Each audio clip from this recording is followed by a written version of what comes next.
د ننګرهار ولایت د بیلابیلو ولسوالیو یو شمېر دیني عالمانو، قومي مخورو او ځوانانو د وږي په 40مه د جلال آباد په شاهي ماڼۍ کې ننګرهار والي حیات الله حیات سره د لیدنې پر مهال په دې ولایت کې د زورواکو، غاصبینو او د ملي عوایدو غلا کوونکو پر وړاندې د جدي قانوني اقداماتو غوښتنه وکړه او په دې برخه کې د هر ډول ولسي ملاتړ او همکارۍ ژمنه وکړه.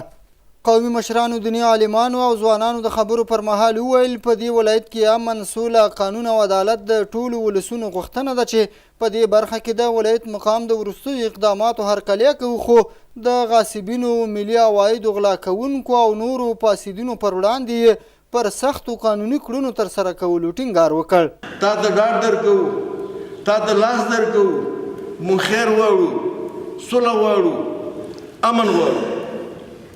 د ده په څنګ کې د فساد مخنیوی غواړو، د ده په څنګ کې د غصب مخنیوی غواړو.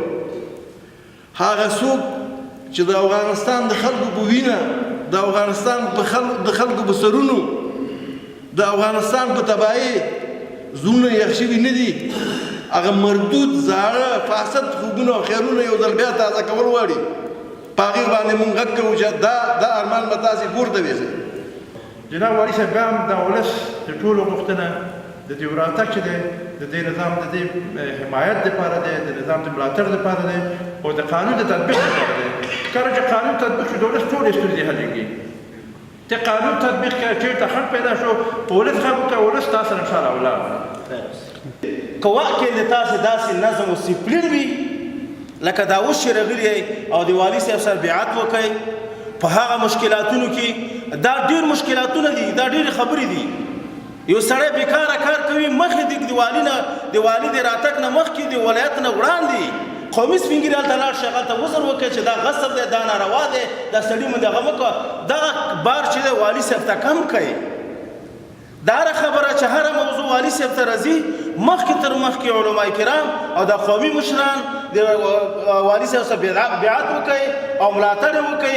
مخکې تر مخکې دا ستونزې د ولایت نه مخکې باندې کموئ.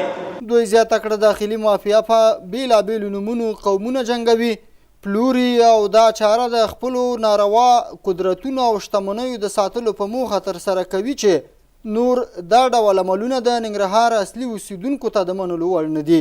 ننګرهار والي حیات الله حیات د دې ولایت د ټولو دیني عالمانو، قومي مشرانو، ځوانانو، مدني ټولنو او نورو څخه مننه وکړه چې د نظام د بقا او په نظام کې د قانوني نظم رامنځته کېدو په موخه د ولایت مقام د وروستیو اقداماتو ملاتړ کوي.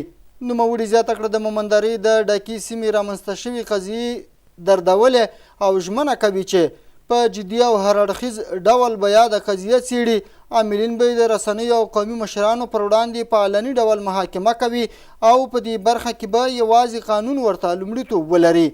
هغه وایي د ننګرهار د اصلي بچي او د ولسمشر د استازي په توګه په ټول توان شخصي جیبونو ته د ملي عوایدو د اچولو د مخنیوي، غاصبینو، قاچاق کوونکو، انسان تښتونکو او نورو پر وړاندې قانوني اقدامات پیل کړي او دا لړۍ به جاري وساتي.